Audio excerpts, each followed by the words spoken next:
Na verdade, Jessé que era neto de uma moabita. Vale lembrar que Ruth casou com Boaz, que gerou Obed, e Obed gerou a Jessé. A tradição judaica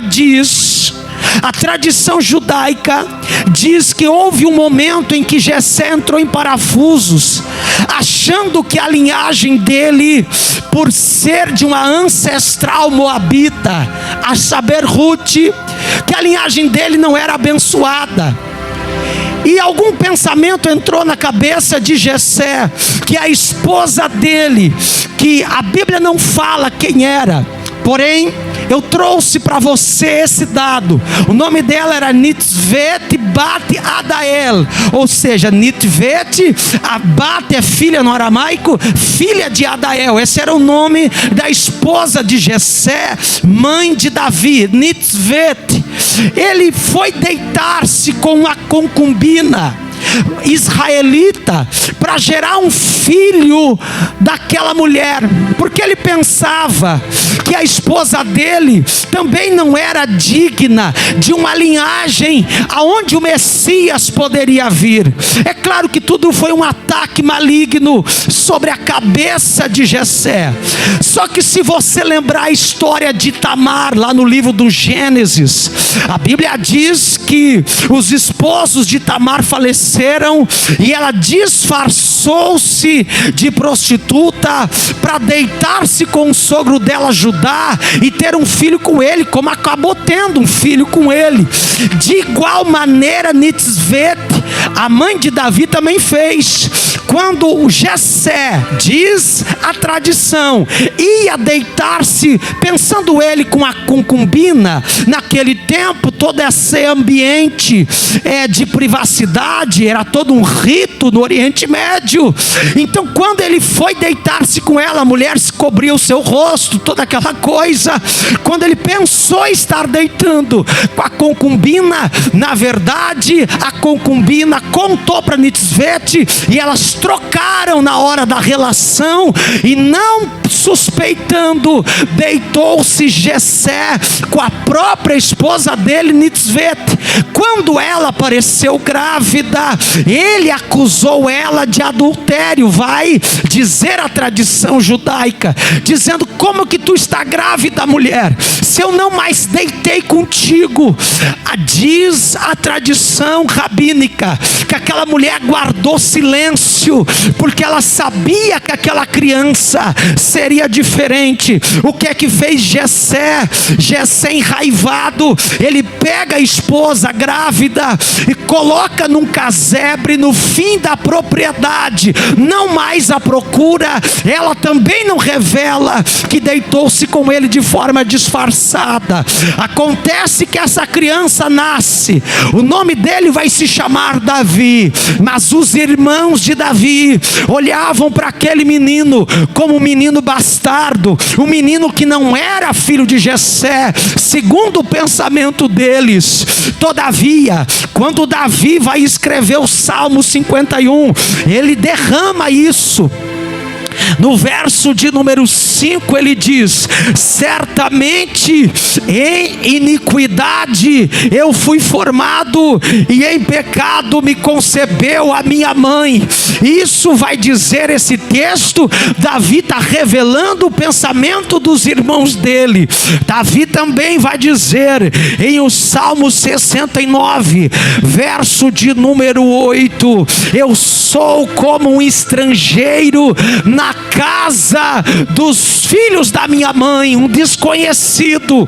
Eles não aceitavam que Davi poderia ser irmão deles. Só que tem uma coisa que só Nitvet, a mãe de Davi, sabia, e aquele que está no trono sabia.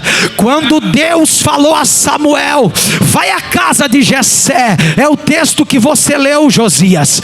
Quando Samuel foi à casa de Jessé, apareceram os filhos de Jessé, Eliabe, Abidanabe, a todos aqueles moços, a Samar, Natanael, Radai, Ozen, rapazes guerreiros, de um porte físico avantajado. Quando o primeiro deles apareceu, Samuel quase ia ungí-lo, porque achou ele parecido com Saul, um rapaz alto, rapaz forte, um porte físico avantajado. O nome dele era Eliabe. Quando Samuel vai ungí-lo, a voz divina diz: não, Samuel, não é este que eu escolhi, não. Eu não vejo como homem, Samuel. O homem, ele percebe a aparência, mas eu conheço Eliada, eu conheço é o coração. Às vezes eu quero achar que Deus não precisa de um bíceps avantajado, Deus não precisa de uma barriga tanquinho. Embora não é pecado você fazer os teus exercícios, a tua academia, isso está tudo certo, faz parte da saúde, quem faz, que Deus abençoe. Mas sabe o que Deus está mais à procura?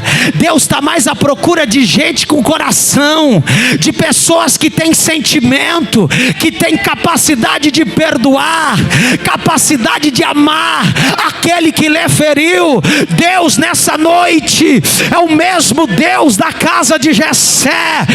Ele não está procurando músculos, Ele está procurando quem tem coração, quem tem sentimentos. Glória a Deus, glória a Deus. Interessante que quando Samuel diz: acabaram-se os teus mancebos, palavra hebraica nahar, os teus jovens, Jessé disse: não, falta o menor. Interessante que Samuel não disse: acabaram os teus Biniamim, acabaram, melhor dizendo, os teus Biné filhos, Ben. Porque se Samuel perguntasse: acabaram-se os teus filhos, o que Jessé responderia? Acabaram. Mas Deus tomou a boca de Samuel e disse: eu quero os teus rapazes.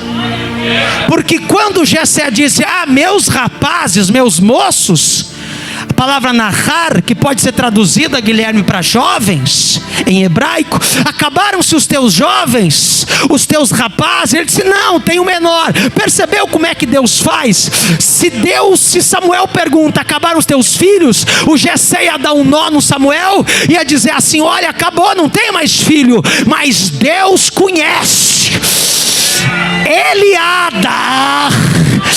Deus sabia, na cabeça de Jessé era mais um mancebo, era mais um moço, mas Deus sabia que era filho, que tinha chamada e que tinha um projeto com aquele moço. Samuel disse: eu não sento até que ele chegue.